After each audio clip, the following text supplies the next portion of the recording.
Este año entró en vigor el Registro de Deudores Alimentarios Morosos del Estado, cuya responsabilidad recae en la Fiscalía General del Estado. ¿Cómo solucionan las constantes demandas por quienes no cumplían con su deber?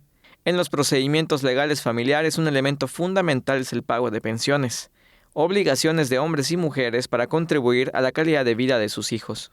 Hay vías juicios, vías diligencias, hay quienes aportan directamente en las cajas y hay quienes vía banco. Hay varios sistemas que se ha hecho para simplificar esto y sea más accesible a la gente.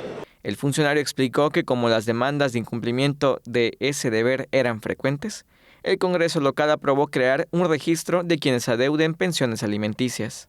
Una lista donde aquella persona que tenga deuda, tenga algunas limitaciones en su ejercicio o actividad. Por ejemplo, que no tengan tu licencia.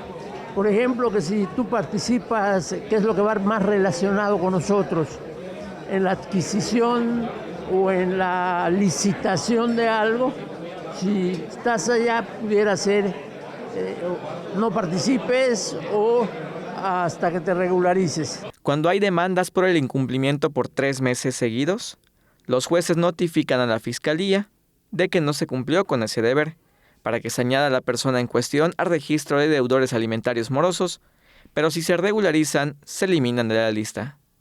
Con imágenes de Joaquín Martínez, César Gómez, Teleyucatán te informa.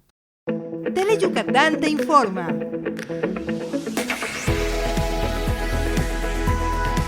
Lunes a viernes, 3 de la tarde. Síguenos.